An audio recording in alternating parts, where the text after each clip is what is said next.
BJP सरकार को ना हरियाणा के स्टूडेंट्स की चिंता है और ना ही हरियाणा के युवाओं के रोजगार की कोई परवाह है। पूरे हरियाणा की शिक्षा व्यवस्था को बीजेपी सरकार ने पिछले 10 सालों में बर्बाद करके रख दिया। 9.5 साल तक मनोहर लाल खट्टर जी पूरी शिक्षा व्यवस्था का बेड़ा गर्क करके चले गए, उनको मुख्यमंत्री पद से हटाया।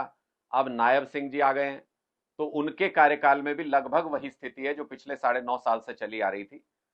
पीजीटी टीचर्स की अगर बात करें हरियाणा के सरकारी स्कूलों के अंदर, तो पीजीटी के 10,000 के करीब पद खाली हैं पूरे हरियाणा के अंदर।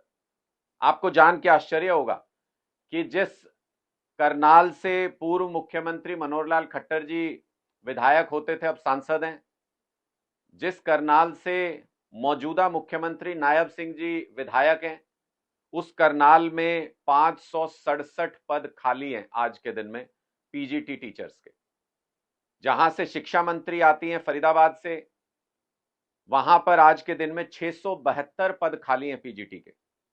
जहां से पूर्व शिक्षा मंत्री, जिनका शिक्षा से कोई लेना देना नहीं था, यमुनानगर से आते थे, वहां पे 553 पद खाली हैं पीजीटी के।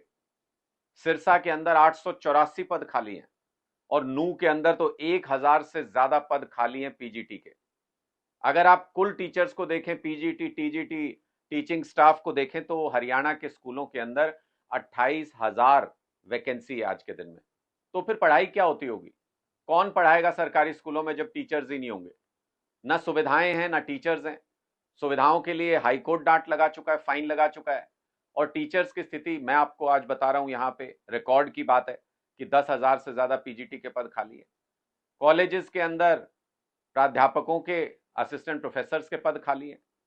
यानी पूरी तरह से भारतीय जनता पार्टी की सरकार हरियाणा के स्टूडेंट्स को बर्बाद करना चाहती है, हरियाणा की शिक्षा व्यवस्था को बर्बाद करना चाहती है। और जब ये बच्चे इन सारी मुश्किलों से पढ़ लिख के निकल जाते हैं, ग्रेजुएट हो जाते हैं, तो फिर हरियाणा सरकार के पास उनके लिए नौकरी नहीं है। 2 लाख सरकारी पद आज के दिन में खाली पड़े हुए हैं। 2 लाख सरकारी नौकरी खाली पड़ी है हरियाणा के अंदर, लेकिन कान पे जूं तक नहीं रेंगती बीजेपी सरकार के। हरियाणा के युवा दर दर ठोकरें खा रहे हैं। हरियाणा के युवा मजबूरी में अपनी जमीन बेच के विदेश जाने को मजबूर हैं। लेकिन क्या मजाल की भारतीय जनता पार्टी की सरकार उनके लिए सोच ले, उनको रोजगार दे दे। इसलिए आज हरियाणा का युवा दुखी है, हरियाणा के स्टूडेंट्स परेशान हैं। ये लाखों स्टूडेंट्स जिनको हरियाणा की सरकार टीचर्स दे पाने में नाकाम रही है, शिक्षा व्यवस्था का बंदोबस्त कर पाने में नाकाम रही है, इनके पेरेंट्स को देखें तो वो लाखों परिवार हैं। और वो लाखों परिवार आज भारतीय जनता पार्टी की सरकार को बद्दुआएं दे रहे हैं, आज भारतीय जनता पार्टी की सरकार को कोस रहे हैं। लाखों युवा, 25 लाख बेरोजगार आज के दिन हरियाणा के अंदर हैं। वो लाखों युवा सरकार को कोस रहे हैं कि हमारे लिए रोजगार का बंदोबस्त नहीं कर पाए। और इन लाखों युवाओं का ये प्रण है, जिस तरीके से इस बार लोकसभा चुनाव में भारतीय जनता पार्टी को हाफ में कट कर दिया है, उनकी सीटें 10 से घट के 5 रह गई हैं। आप देखते जाइए विधानसभा चुनाव में नायब सिंह जी, अगर आप इन युवाओं की रोजगार की तमन्ना पूरी नहीं कर पाए, इनकी रोजगार की जरूरत पूरी नहीं कर पाए, तो भारतीय जनता पार्टी की सरकार को हरियाणा का युवा उखाड़ फेंकेगा।